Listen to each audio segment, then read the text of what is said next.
Hola, hoy vamos a hablar de Telefónica, como os dije el otro día en el vídeo sobre las empresas que veo más baratas para el verano, y vamos a hablar de su rentabilidad futura, pero esta vez no desde el punto de vista de lo que puede pasar con la regulación o con las inversiones y desinversiones que haga, sino con un dato que es un dato objetivo y que objetivamente vais a ver que va a hacer que mejore su rentabilidad en los próximos años. Y además así con esto vamos a ver también el tema de la deuda de Telefónica, porque supongo que habréis oído a veces que hay analistas que dicen que Telefónica tiene más deuda de la que publica. Bueno, pues eso también vamos a ver el tema, ese punto claro. Aquí tenéis el número de empleados de Telefónica al final de 2015 y al final de 2020. Para verlo más claro y sencillo, vamos a centrarnos en las 4 regiones principales de Telefónica, que son España, Brasil, Alemania e Inglaterra, porque son el núcleo de su negocio, suponen casi todos sus beneficios y son lo que va a hacer principalmente Telefónica en el futuro, en los próximos años. En esta diapositiva de 2015 no se ven los empleados, el número de empleados en el Reino Unido, porque en ese momento recordad que tenía esa filial a la venta para vendérsela a Hutchinson, que al final no se vendió, y entonces por ese motivo en este documento no puso los datos, o en esta diapositiva. Pero en otros sitios se aparecen y os lo pongo en esta tabla en la que pongo el dato de empleados en 2015, en 2020 y la variación de 2015 a 2020. Como veis son reducciones de plantilla muy importantes en poco tiempo y claro, lógicamente pues esto supone una reducción de costes muy importante, o deberían suponerla, como ahora vamos a ver. Y si los costes bajan mucho, pues la rentabilidad debe subir mucho. En las filiales de Latinoamérica o de Hispanoamérica pasa algo parecido. Por ejemplo, os cuento el caso de Perú, que en 2015 tenía 8.800 empleados y con la reducción de plantilla que ha hecho hace unos días, ya en 2021, pasa a tener 3.600 empleados, que es el 60% menos. En todas las filiales de Hispanoamérica pues ha hecho algo parecido a esto que hemos visto en Perú y en las otras 4 importantes. Y entonces esto irá aumentando el valor de estas filiales, tanto si se las queda como si las fusiona o como si las vende, porque recordad que en Hispanoamérica, quitando Brasil, pues todas las filiales están en revisión, que llaman, que es que se las pueden quedar, si ven que es mejor quedárselas, las pueden vender, las pueden fusionar o cualquier cosa que se les ocurra. El caso es que las filiales de Hispanoamérica se consideran menos importantes que las 4 zonas principales de España, Brasil, Alemania y Reino Unido. Lo primero que debemos pensar al ver estos datos es que si ya ha reducido tanto la plantilla, ¿por qué no ha reducido ya mucho los costes y ha mejorado mucho su rentabilidad? Que parece que es lo lógico. Pues no ha mejorado su rentabilidad todavía, pero lo hará en el futuro.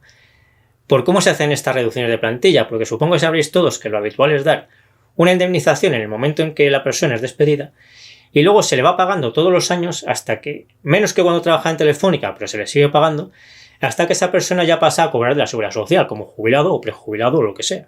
Así que si en un momento Telefónica hace una reducción de plantilla de 5.000 personas, por ejemplo, pues eso no significa que en el momento que la anuncia, la ejecuta, desaparezca inmediatamente el coste de esas 5.000 personas, sino que ese coste va desapareciendo progresivamente a lo largo de varios años hasta que desaparece completamente. Ahora estamos en muchos de estos procesos de reducción de plantilla Telefónica en todas sus filiales, y en algunas ha hecho varios de ellos. En España, por ejemplo, ha hecho muchos procesos en varios años. Así que las plantillas se han reducido ya mucho, como veis ahí en estos gráficos, pero gran parte del coste de todos esos empleados que ya no trabajan en Telefónica se mantiene y se mantendrá durante unos años, aunque vaya bajando año a año. Está claro que esta no es la situación ideal y que habría que buscar algo mejor.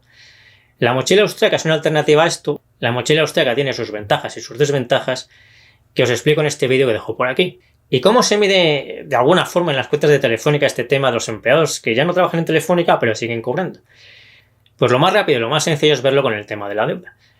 Y por eso Telefónica publica las 3 deudas netas que vemos aquí. Los datos más importantes son los 3 que os he marcado en rojo y el que os he marcado en verde.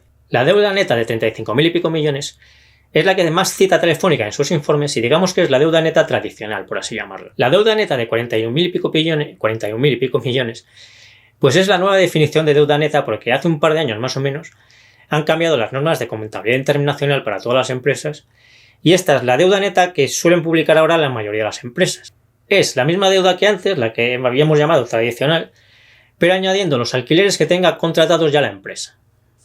Alquileres de inmuebles o de cualquier cosa. Esto es un cambio contable que consiste en que los alquileres de inmuebles y demás, en vez de reflejarse de una forma, se reflejan de otra, pero el coste es el mismo para la empresa. Si queréis ver el detalle lo explico en este vídeo de Burberry que dejo por aquí. Y la deuda neta de casi 46.000 millones es la deuda tradicional, más los alquileres, más el dinero que queda pendiente de pagar a todos estos empleados que fueron despedidos de Telefónica hace años y que ya no trabajan en Telefónica, pero que van a seguir cobrando de Telefónica durante unos años más. Fijaros que esta cantidad de compromisos netos por prestaciones a empleados, en un año que vemos aquí ha bajado de 4.900 millones a 4.200. Y este es el dato importante para ver lo que os comentaba al principio del vídeo. que por cómo se hacen estos despidos, pues cuando la persona deja de trabajar en Telefónica sigue cobrando. Y esto se refleja aquí en estos compromisos netos. Entonces esta cifra va a ir bajando a medida que pase el tiempo hasta que llegue a cero. Y a medida que va bajando esta cifra, pues cada vez van bajando más los costes reales de cada año de Telefónica y va subiendo más su rentabilidad y sus beneficios. Así que fijaos que, como os decía, esto es un dato objetivo, o sea, no es una interpretación de si creemos que la regulación va a ser mejor o peor, o las inversiones que haga, o decisiones que tome, sino que esto es un dato objetivo, porque esos empleados ya no están en Telefónica y lo que pasa es que aún siguen cobrando, pero como ya no están, sabemos seguro que su coste va a ir bajando año a año hasta que llegue a ser cero. Constantemente hay nuevos empleados que llegan al momento en que ya dejan de cobrar de Telefónica para empezar a cobrar de la Seguridad Social, y por eso constantemente la rentabilidad de Telefónica va mejorando un poco cada mes o cada trimestre, hasta que llega un momento en que ya no pagará nada a ninguno de los empleados y este coste será cero, con lo cual su rentabilidad será mucho mayor. En cuanto a las dudas que seguramente habréis visto alguna vez en algún medio de comunicación sobre si Telefónica dice que tiene menos deuda de la que realmente tiene o no, pues la respuesta a eso la tenéis en esta misma imagen, la que veis que Telefónica publica claramente sus 3 cifras de deuda neta y explica claramente cómo calcula cada una de ellas. Incluso calcula una cuarta cifra de deuda neta, como veis ahí, aunque nos hemos centrado en 3 para lo que quería explicar. En este momento Telefónica habla más de la deuda de 35.000 millones porque Telefónica cree, yo también lo creo, que es la que mejor nos muestra la evolución de cómo está reduciendo su deuda a lo largo del tiempo. Porque esta es la que está calculada de la forma tradicional, entonces es la que tenemos datos homogéneos desde hace varios años y por eso vemos mejor cómo está haciendo esta reducción de deuda. Pero como veis, la propia Telefónica publica 4 cifras de deuda neta y explicando claramente cómo están calculadas y qué representa cada una de ellas.